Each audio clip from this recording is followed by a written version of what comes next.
Hi beauties! Welcome back to my channel. I hope your new year is off to an amazing start. Maybe you've set some exciting new goals, or maybe you're embracing that new year, new me vibe. I know I sure am. Today I'm excited to share something with you that has totally helped me to level up my beauty game.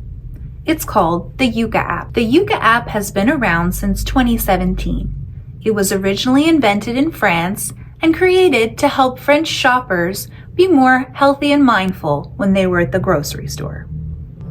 The best part is, it works on beauty products too. With a quick scan of any barcode, Yuka gives you a health assessment and a rating out of 100. This is so simple and empowering. And as someone who loves all things beauty, I can't get over how easy it is to use and how fun. Yuka makes it fun and effortless to make more healthy, informed beauty choices. If you haven't tried the Yuka app yet, I highly recommend you do. Let me know in the comments if you've used the Yuka app before, or if you're planning to give it a go. I can't wait to hear what you think. Now let's dive into some of my personal beauty products and declutter based off the ratings. Let's go.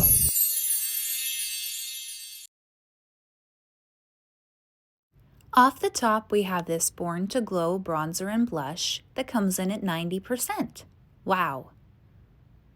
Followed by the highlighter Diamond Shine at 90% also. Here we have Essence's Extreme Shine Lip Gloss at 41. We really want to aim for 50 or higher. Here we have Maybelline's Lifter Gloss, which is a 0 out of 100. I was absolutely shocked when I found out this. Also followed by my Duck Plump NYX Lip Gloss, which is also 0 out of 100, containing ingredients that could potentially disrupt your DNA. Next up is Metaglow by Essence at 31. And here we have Essence's lip liners that come in at 49. Followed by Maybelline's Superstay Vinyl Lipsticks, which come in at 19.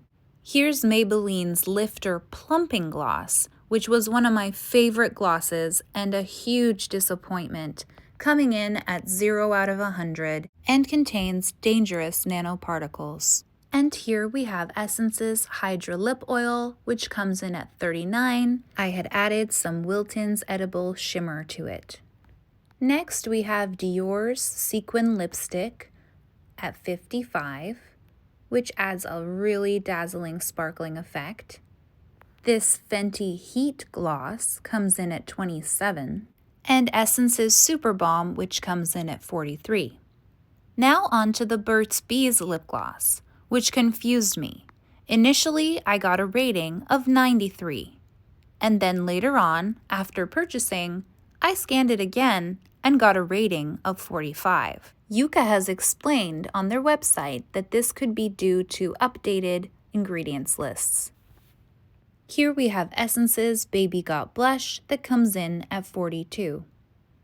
Followed by YSL's All Hour Precise Angles Concealer, which comes in at 38. I have a second one that I purchased, so I'll be working through it. Next is e.l.f.'s Liquid Halo Glow, which came in at 42, and Chanel's Essential Balm Stick that comes in at 40. Here is another NYX powder, but this one comes in at 15, revealing that those nanoparticles are also the problem here. On to Fit Me Maybelline Loose Finishing Powder, which comes in at 83. Milani's Cream Bronzer comes in at 38. But the Essence Baby Got Bronze Contouring Stick comes in at 83. It also has a delicious scent of watermelon. Giorgio Armani's Luminous Silk Creamy Bronzing Powder also comes in at 83, along with the Essence Baked Blush Powder, which comes in at 83 as well. MAC's Studio Fix Powder comes in at 44, and this e.l.f. Grip Dewy Setting Spray comes in at 79. And lastly, Maybelline's Firework Mascara, which comes in at 30. In conclusion, I'd like to thank the Yuka app for providing the information we all need to make healthier and more informed beauty choices. I hope you found this video helpful. Please let me know in the comments and like and subscribe for more content like this in the future. Thank you so much for watching. Bye for now.